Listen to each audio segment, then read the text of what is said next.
Kali ini kita akan membahas topik tentang elektrolisis, di mana pada part sebelumnya kita sudah membahas sel volta ya.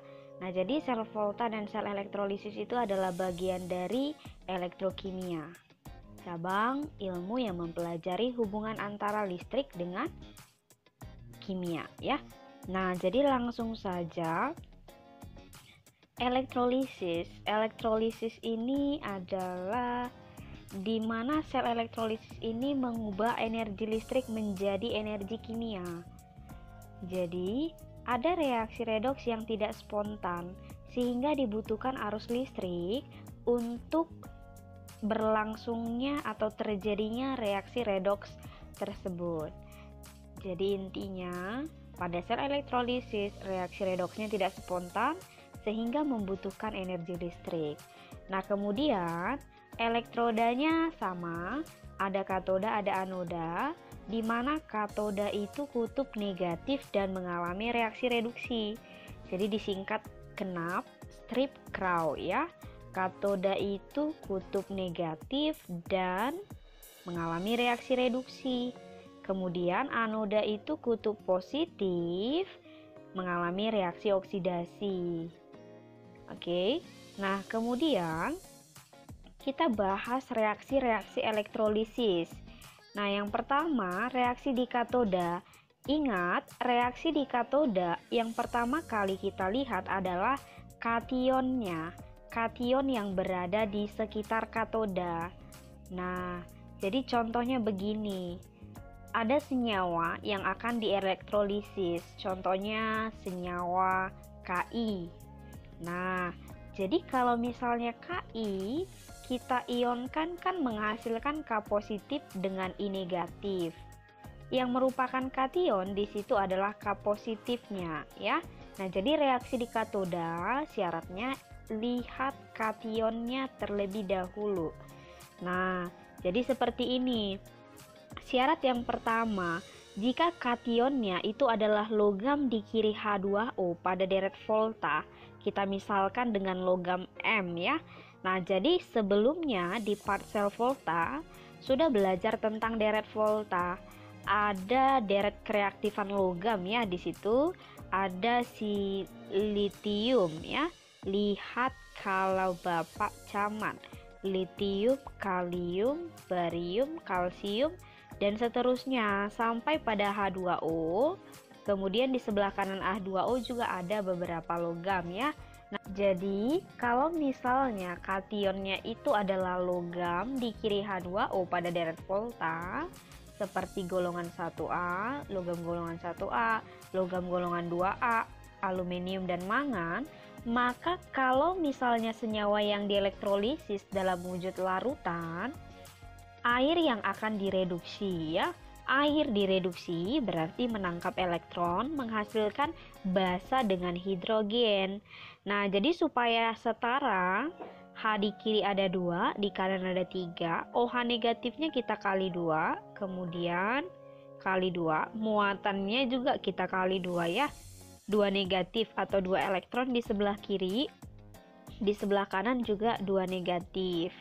Nah, kemudian kalau misalnya senyawa yang dielektrolisis dalam bentuk lelehan, walaupun kationnya itu logam di kiri H2O pada deret volta yang kita simbolkan dengan M, maka ini langsung saja ya.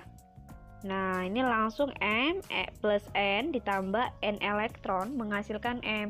Jadi semua kation yang berbentuk lelehan itu langsung saja direduksi ya. Nah, itu dia. Kemudian poin yang kedua, kalau misalnya kationnya itu adalah logam di kanan H2O pada deret volta, kita simbolkan dengan L. Nah, itu juga langsung direduksi ya. Jadi misalkan ada L plus X, maka ditambah X elektron supaya muatan di kiri sama dengan di kanan, menghasilkan logam L-nya ya. Contohnya itu misalkan ada logam yang di sebelah kanan H2O, ada besi misalnya. Oke. Nah, berarti Fe plus 2 ditambah 2 elektron menghasilkan Fe. Nah, kemudian syarat yang ketiga, gimana kalau misalnya kation senyawanya itu adalah H+. Maka H plusnya langsung kita reduksi ya. Jadi H plus menangkap elektron menghasilkan H2. Nah, supaya setara H di kiri dikali 2, maka elektronnya kita kali 2 ya. Nah, itu dia untuk reaksi yang ada di katoda. Sekali lagi saya tekankan, kalau misalnya menuliskan reaksi yang ada di katoda, lihat pertama kali kation yang ada di daerah katoda ya. Jadi lihat pertama kali kationnya. Lihat syarat yang ketiga, kalau kationnya di kiri H2O pada deret volta dalam bentuk larutan, maka air yang direduksi. Ya, poin yang pertama tadi, kalau bentuk lelehan langsung saja kationnya. Poin yang kedua, kalau logam kanan H2O pada deret volta, maksudnya logamnya berada di kanan H2O pada deret volta ya, itu juga langsung direduksi. Nah, kemudian kita lihat reaksi di anoda. Nah, jadi kalau reaksi di anoda, yang pertama sekali kita perhatikan itu adalah elektrodanya. Elektrodanya itu inert atau tak inert. Nah, kita tinjau satu-satu. Elektroda inert artinya adalah sukar bereaksi, yaitu si platina, karbon, dan aurum ya. Nah, jadi kalau sukar bereaksi elektrodanya, maka kita lihat anionnya. Ada beberapa syarat. Kalau misalnya anionnya sisa asam oksi, contohnya SO42 negatif, PO43 negatif, ada juga NO3 negatif ya. Maka di sini reaksi yang dioksidasi itu adalah airnya ya. Nah, supaya setara, maka O di kiri kita kali 2, hanya jadi kali 4, elektronnya kali 4 ya, supaya sama-sama muatannya. Karena di kiri muatannya 0, di kanan plus 4 tambah 4 elektron sama dengan 0 ya. Nah, kemudian syarat yang kedua, kalau misalnya kalian temukan senyawanya itu memiliki anion sisa asam halida. Nah, sisa asam halida itu seperti di sini di poin nomor 2 itu CCl negatif, I negatif, dan Br-. Maka ini langsung dioksidasi menjadi seperti ini ya. X itu saya simbolkan. Itu bisa diganti dengan Cl-, I negatif, atau Br-. Tinggal kita setarakan X di kiri 1, X di kanan 2, maka di kiri dikali 2. Kemudian supaya sama muatannya di kiri minus 2, maka di kanan dikali 2 elektron. Nah, kemudian syarat yang ketiga, itu kalau anionnya OH negatif, maka OH negatifnya langsung dioksidasi menjadi air ditambah oksigen ditambah elektron ya. Ingat oksidasi elektronnya di sebelah kanan. Nah, dia melepas elektron. Nah, kemudian lihat supaya setara, maka ini kita kali, oke, kemudian di kiri kali 4, maka elektronnya dikali 4 ya, supaya setara. Nah, kemudian gimana kalau elektrodanya tidak inert? Tadi kan reaksi di anoda, yang pertama sekali kita lihat adalah elektrodanya. Kalau inert atau sukar bereaksi, maka lihat anion. Tapi kalau misalnya tidak inert, elektrodanya tidak inert. Tidak inert itu berarti mudah bereaksi seperti Zn, Cu, dan lain-lain lah ya. Intinya selain PTC dan Au. Nah, maka ini elektrodanya yang bereaksi, bukan anionnya ya. Elektrodanya itu langsung teroksidasi. Contohnya, nah, T menjadi T plus 2 ditambah 2 elektron. Itu saya umumkan aja, saya simbolkan dengan T ya. Nah, contohnya kalau si Cu menjadi Cu plus 2 ditambah 2 elektron. Nah, kemudian di sini ada contoh soal. Yang pertama, elektrolisis lelehan Ki dengan elektroda grafit. Grafit itu si karbon ya. Nah, jadi ingat di sini lelehan Ki. Saya tuliskan KiL ya, lelehan. Kita ionkan. Langkah yang pertama kita ionkan, jadi K positif ditambah I negatif. Nah, apa yang terjadi di katoda? Maka di katoda, lihat kationnya dulu. Kationnya K positif. Setelah kamu lihat kationnya, lihat dalam wujud aqueous atau lelehan. Nah, lelehan, kalau kationnya dalam wujud lelehan, maka ini langsung saja, langsung direduksi ya. Nah, lihat poin pertama yang tadi, reaksi di katoda ya. Nah, kemudian reaksi di anoda, kita lihat elektrodanya dulu. Elektrodanya kan grafit. Grafit itu sukar bereaksi. Karena dia sukar bereaksi, maka kita lihatlah si anionnya. Anionnya I negatif, sisa asam halida. Maka langsung saja seperti ini ya.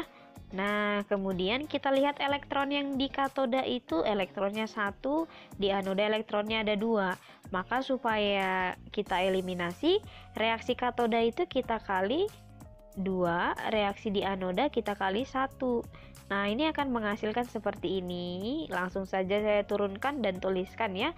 2K positif ditambah 2I negatif menghasilkan 2K ditambah I2. Nah, jadi reaksi elektrolisis lelehan Ki itu akan menghasilkan K solid dengan I2 gas ya, itu hasil dari elektrolisis lelehan Ki menggunakan elektroda grafit. Nah, itu dia contoh soal yang pertama. Soal yang kedua, elektrolisis larutan Na2SO4 dengan elektroda platina ya. Nah, jadi langkah yang pertama, Na2SO4 aqueousnya itu kamu ionkan terlebih dahulu menjadi 2Na+ ditambah SO4 2 negatif. Nah, kemudian reaksi di katoda itu kamu perhatikan kationnya terlebih dahulu ya. Nah, kationnya itu adalah si Na. Nah, kemudian Na+ ya. Nah, kemudian di situ wujudnya larutan. Nah, maka kalau kamu perhatikan pada slide di awal, syarat yang pertama, kalau kationnya itu berada di sebelah kiri H2O pada deret volta, atau dengan kata lain logam golongan 1A, 2A, aluminium dan mangan, nah, dan wujudnya adalah larutan, maka yang direduksi di katoda itu adalah air. Nah, dia akan jadi seperti ini. Kemudian, reaksi di anoda, lihat elektrodanya dulu. Elektrodanya itu adalah platina, dan platina itu adalah inert, sukar bereaksi. Karena elektrodanya sukar bereaksi, maka kita lihat anionnya. Anionnya adalah si SO4 2 negatif. Nah, SO4 2 negatif ini adalah sisa asam oksi, sehingga reaksi di anoda yang dioksidasi itu adalah airnya ya. Nah, jadi kalau kamu perhatikan, air direduksi menghasilkan basa OH negatif dengan H2 ya, basa dengan hidrogen. Sementara pada anoda kalau air dioksidasi itu menghasilkan asam dengan oksigen ya. Nah, jadi dibedakan kalau reaksi reduksi air dengan reaksi oksidasi air ya. Nah, itu dia. Maka kita eliminasi elektronnya. Yang katoda kita kali 2, yang anoda kita kali 1, supaya tereliminasi nanti elektronnya. Maka di sebelah kiri itu ada 6 H2O totalnya ya. Pada katoda kan ada 2 H2O dikali 2. Kemudian ditambah 2 H2O pada anoda, totalnya ada 6. Nah, kemudian menghasilkan 4 OH- ditambah 2 H2 ditambah 4 H+ ditambah O2. Kalau kamu perhatikan 4 OH- ditambah 4 H+ itu adalah 4 H2O ya. Nah, kemudian lihat di kiri ada 6 H2O, di kanan ada 4 H2O yang berasal dari 4 OH- ditambah 4 H+. Maka bisa dieliminasi, sisa di kiri tinggal 2 H2O. Jadi reaksinya akan seperti ini. 2 H2O menjadi 2 H2 ditambah O2 ya. Nah, jadi kesimpulannya elektrolisis larutan Na2SO4 dengan elektroda PT menghasilkan gas hidrogen dengan gas oksigen ya. Nah, ingat ya, ingat aja rule-nya, catatannya. Kalau reaksi di katoda, lihat kation terlebih dahulu. Kalau reaksi di anoda, lihat elektrodanya terlebih dahulu. Nah, sampai di sini dulu pembahasan kita kali ini. Kalau ada yang mau ditanyakan boleh komen di bawah. Sampai ketemu di part berikutnya.